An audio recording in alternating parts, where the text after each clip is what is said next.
Welcome back, everybody. We are doing another fun episode of Indie Reads Aloud.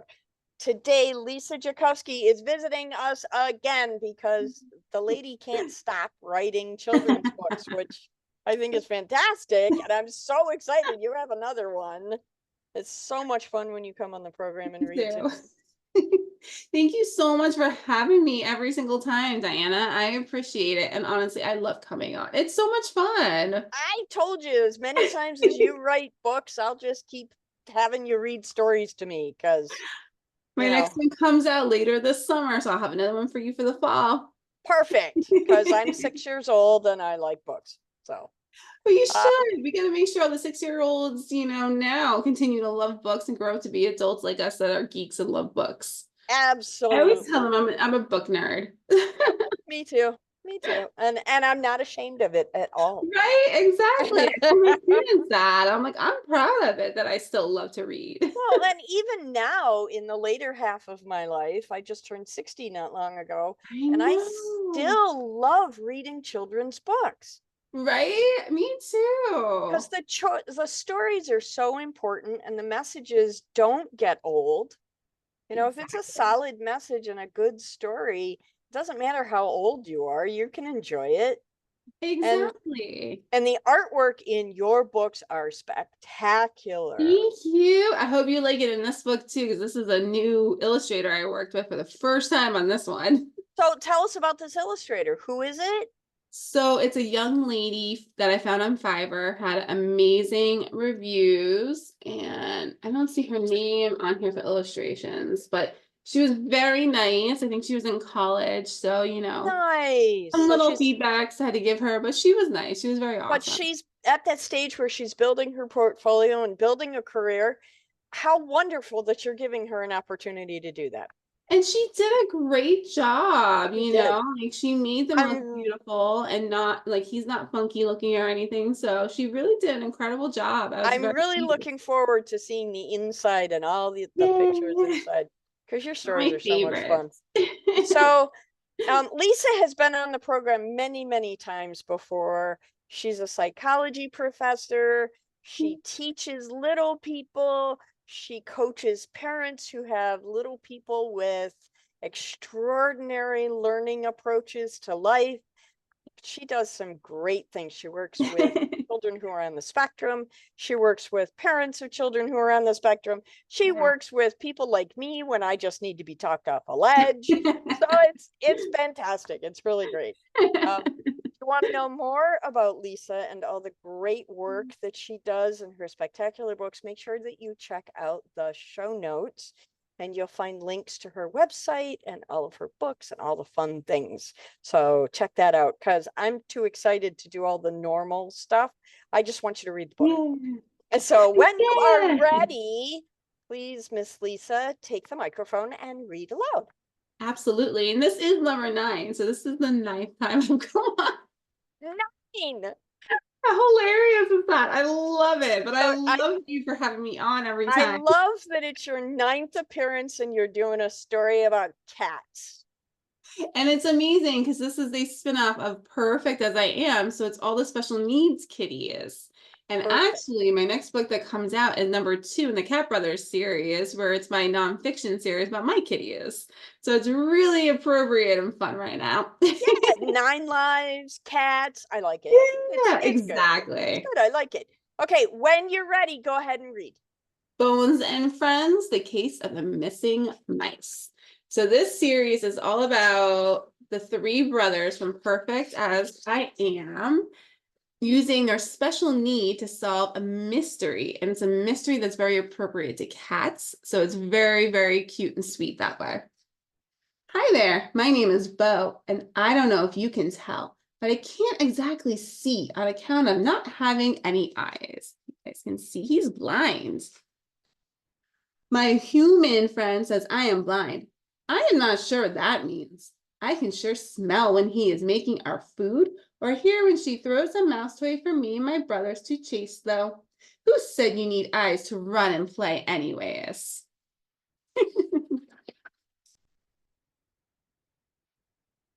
Speaking of mouse toys, they seem to be disappearing. Just last week, I had 4 mouse toys that I love to chase when my human friend throws them.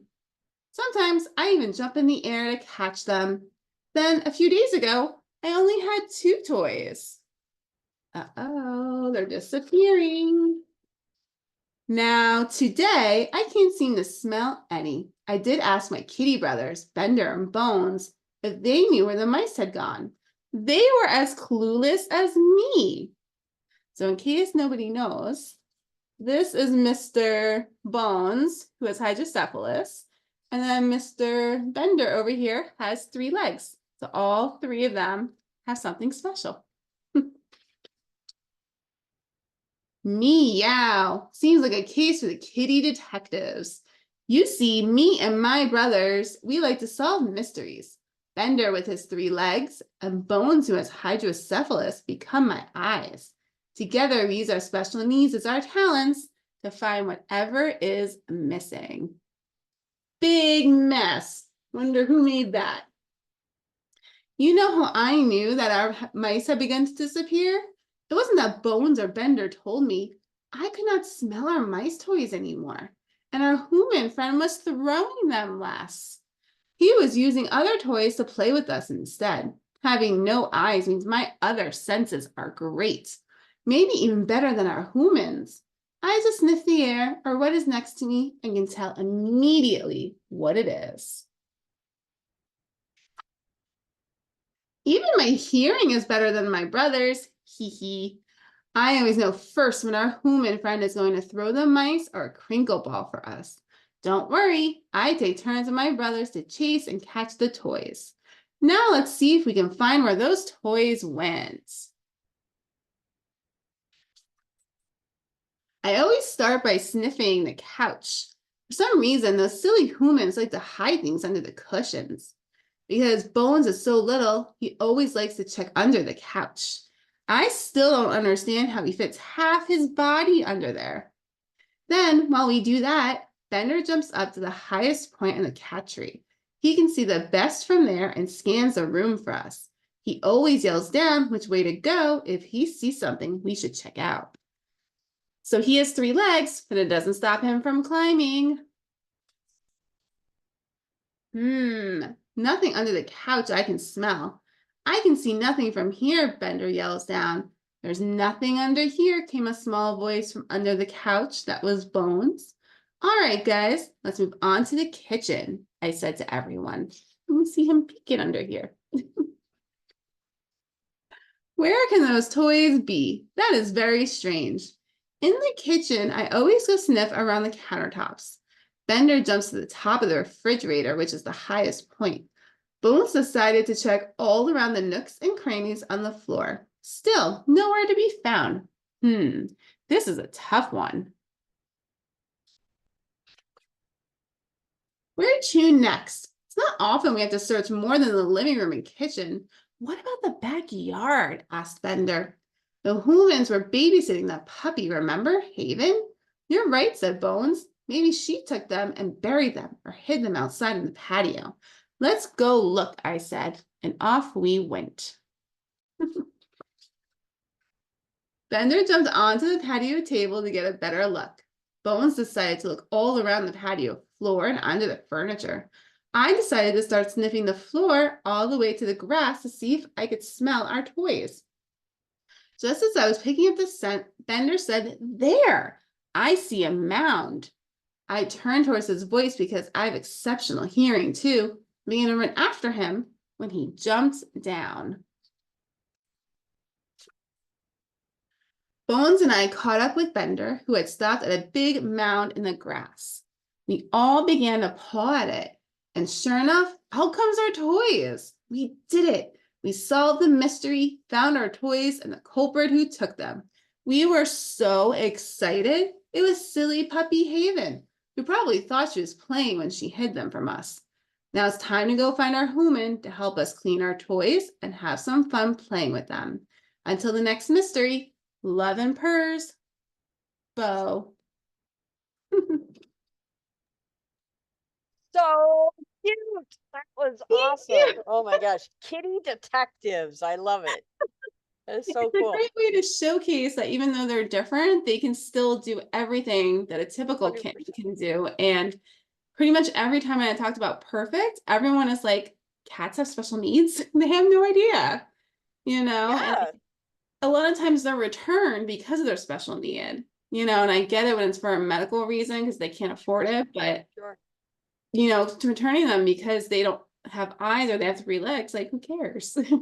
I think it's great that you introduced a kitty character who's a tripod, because a lot of people Yeah, don't understand that even though an animal has 3 legs, they can still run and jump and play and climb just like if they had 4. It's amazing how animals can learn how to adapt to a missing foot like that. exactly. And that's why I had him climbing on stuff so much because it really is, it's just normal to him. Cats don't know anything different most of the time. They're typically kittens when they lose the leg, so it's just Right. nothing that really bothers them. It Sure. bothers humans more than anything. Yeah, absolutely. So, looking at the book, out of this book, which illustration is your favorite? Oh my gosh, where's the butt I one? know it's difficult This to choose. one. Yes, that's what I was going to say as well.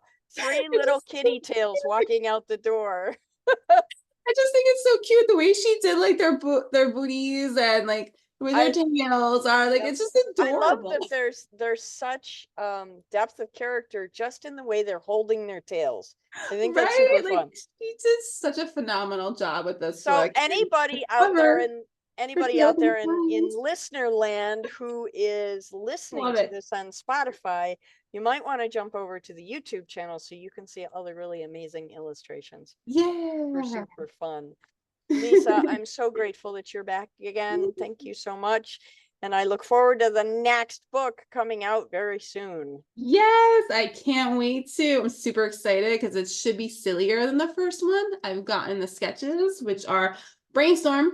Brainstorm did it again, that employ individuals with autism. I have to put a plug in for them because they Absolutely. are just, I love all the illustrators I've worked with, but I have to say they're my favorites. They are just I just think they do extraordinary work. There's too. the Oh, the the wonderful the wonderful way that each illustration is a little bit different, but they all go together so well. That collaboration in art, I think, is a really cool thing. and that's what they're doing for this book too, where each one's a different style, but you barely can tell. Like it just, and the way they captured things from my summaries for the illustrations, I Mhm. had no notes. I almost started crying when I got the rough sketches. I was like, I couldn't have asked for a better group of individuals to do those books. Like That's it so cool. means so much to me. Very, very cool. So those of you who don't know, Lisa writes the Let's Talk series, Rascal Cat Brothers, Perfect as I Am, and I have a soft spot, Spooky Ooky Dance Party. That book is so much I fun. love that book Halloween too. theme, really fun. I just love that one. So Thank you. thank you so much for coming Thank back, you. and we'll look for you to come and read to us again next time. Yeah, very soon. Thank you, Diana. Thank you.